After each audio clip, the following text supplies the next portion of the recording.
Let me ask you something. When someone says high consciousness, what do you picture? A deep meditative state? A moment of bliss that seems to come from nowhere? A sudden clarity so profound that it feels like a revelation? Or the feeling of being connected to everything? A vision, an insight, or an experience so vivid that it feels more real than ordinary reality? Now, this is a question I want you to consider, which will change everything. If you can experience it, is it really consciousness? Or is it something that consciousness is aware of? Because there is a difference, a radical, life changing difference. And most people, including most spiritual seekers, have spent years and sometimes decades chasing experiences of consciousness while completely missing what consciousness actually is. Today, I want to show you that distinction.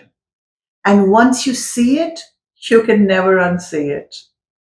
Everything about your spiritual path will look different on the other side of this video. My name is Ajita, and for over 35 years, I have worked at the intersection of consciousness, karma, and healing with people across 5 continents at every level of human and spiritual development. And one of the most consistent patterns I encounter, even in the most dedicated and most sincere seekers, is a fundamental confusion about what consciousness actually is. Not a superficial confusion, but a deep structural one. One that keeps people working very hard on their spiritual development and yet almost never arriving at what they are actually looking for. Now, today, I want to clear that confusion, not as a philosophy, as something you can verify in your own direct experience right now. Let me start with something you are holding or sitting near right now. Your phone. Your phone has a screen, and on that screen, you can run many different things. A simple timer, a calculator, or something far more complex, a high definition film, a real time video call, an immersive 3-dimensional experience that responds to your every movement. Now, which of those is more advanced? The simple timer or the immersive experience? Obviously, the immersive experience. It is more complex, more vivid, and more sophisticated. But here is the critical thing. No matter how sophisticated the experience running on the screen, no matter how vivid, how complex, and how breathtaking the software is, it is still content. It is still something appearing on your screen. The screen itself never changes. The screen does not become more advanced when a more complex app runs on it. The screen is simply just always there, holding everything that appears on it, unchanged by any of it. Now, apply this to consciousness. The bliss state you reached in meditation is a vivid app. The profound insight that arrived in silence also is an app. The vision, the clarity, the sense of cosmic connection, all of it, apps. Extraordinarily beautiful, meaningful, but valuable apps. But still, it's still content, still something appearing in consciousness. It's not consciousness itself. What most people call high consciousness is actually highly refined experiences. They're more vivid, they're more expanded, and they're more profound. But experience is always the app, it is not the screen. And consciousness is the screen. And the screen, your true consciousness, was never the software that was running on it. So if consciousness is not the experience, not the bliss, not the insight, and not the expanded state, then what is it? Consciousness is the awareness itself. Not what you are aware of, but the awareness, the presence that is here before the thought arrives. The witness that notices, I am thinking this. I am feeling this. I am experiencing this. That noticing, that pure, unchanging witnessing is consciousness. And here is what is so extraordinary about it. You cannot make it more or less present. You cannot achieve it, and you cannot lose it. It is what you already are right now, before you do a single practice, before you reach a single state, and before you understand a single teaching. The awareness listening to these words, that is consciousness. Not high, not low, just consciousness. Pure, present, already here. Then what does raising consciousness actually mean? It has nothing to do with more vivid experiences, but it has everything to do with what is obscuring the screen. Here is what the map of consciousness almost always leaves out. Why most people cannot access the natural clarity and expansiveness of their own consciousness year after year of dedicated practice. Why the screen feels clouded. Why the awareness feels contracted. Why the sense of being the witness, that pure, clear presence, feels distant or fleeting rather than constant and available. Your answer is karma.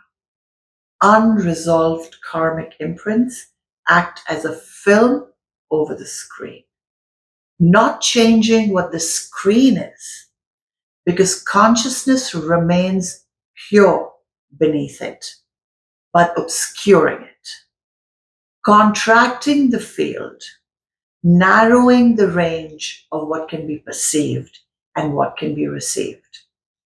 Think of it this way. A window is still a window, whether it is clean or covered in dust. Light is trying to come through.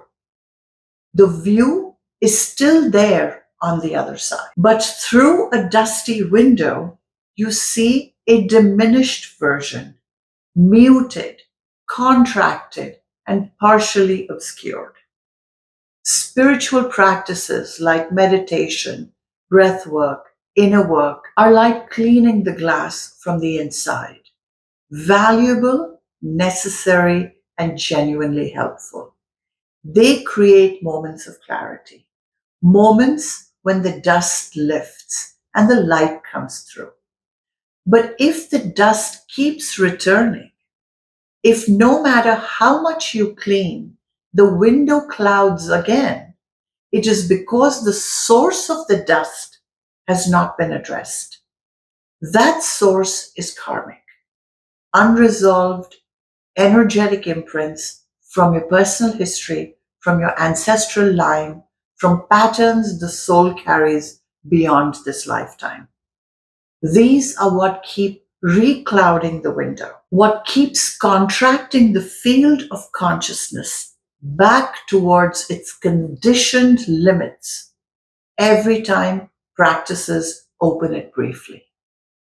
This is why so many sincere seekers have peak experiences but cannot sustain them.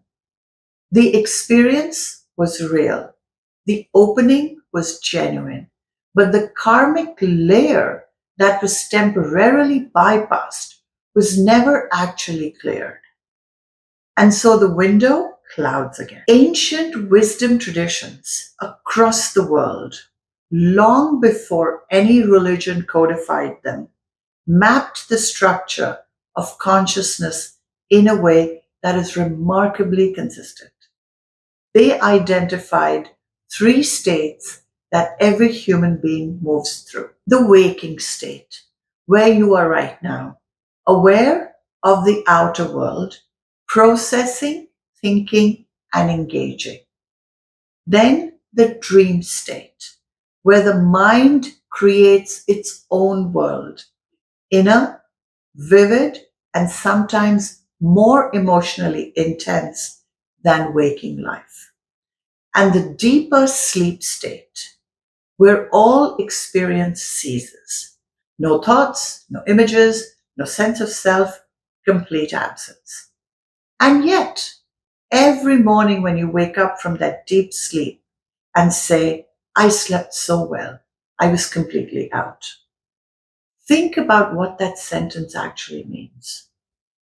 You are reporting on a state of total absence, describing a period where there was no thought, no experience. You were not present. And yet someone witnessed that absence. Someone was present during the nothing. Who was that? Not your thinking mind because it was offline, not your emotional self because it was absent, and not your sense of I. There was no I in that state. And yet something remained, something that could later report I was completely gone. That something, that unchanging presence that witnesses all three states equally, waking, dreaming, deep sleep, that is your true consciousness. Not a state you reach, not an experience you achieve, and not somewhere you go to after enough practice. That consistent background against which all states appear, the screen that never changes no matter what runs on it, and that is not ahead of you, that is not deeper in, it is not waiting at the end of a long path.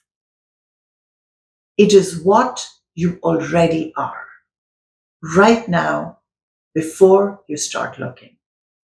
The only thing between you and the full recognition of what you already are is the karmic dust on the window.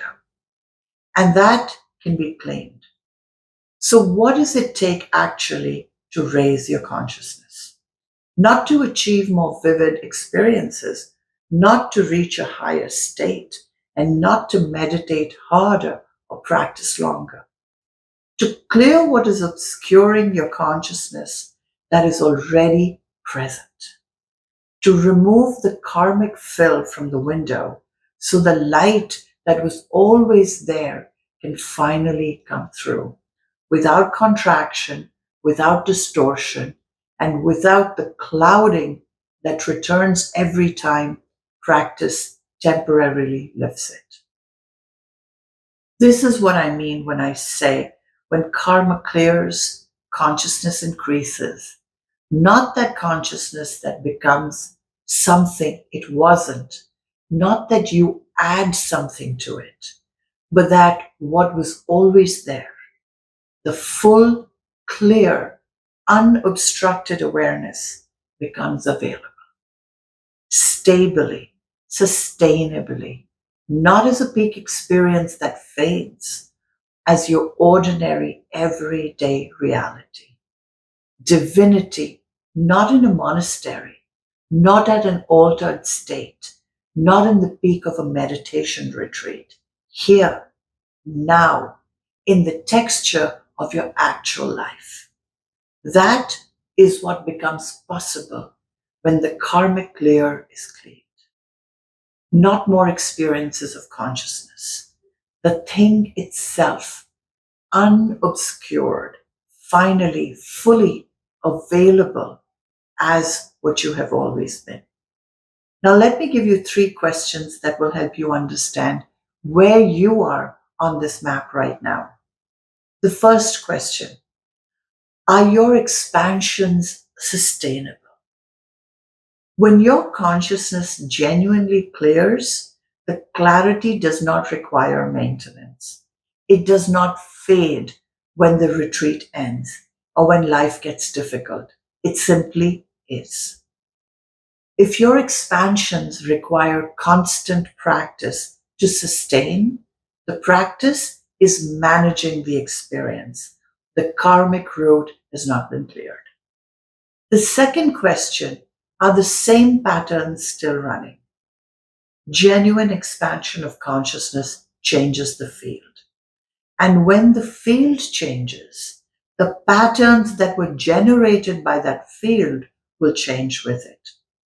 If your consciousness were truly expanding, the relationship dynamic would shift, the financial ceiling would dissolve, and the health condition would find new instructions. If the patterns are the same despite years of practice and seeking, the karmic root beneath them has not been cleared. Now, the third question to consider is: does the peace need a reason? The deepest sign of genuine consciousness expansion is a peace that does not depend on outer circumstances being right. Not the peace of things going well, the peace of the screen, which is currently equally present during every scene, unchanged by any of it. If your peace needs conditions to maintain itself, the screen is still obscured.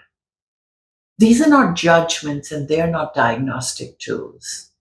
And if any of these questions reveal a gap between where you are and where you want to be, that gap is karmic.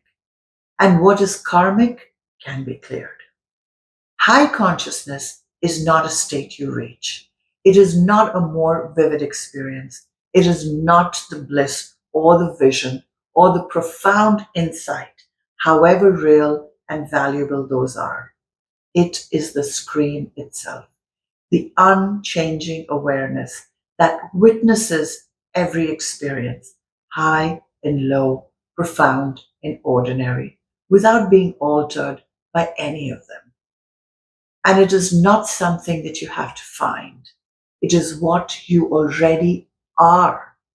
The only thing standing between you and full, stable, unobstructed recognition of what you already are is the karmic dust on the window.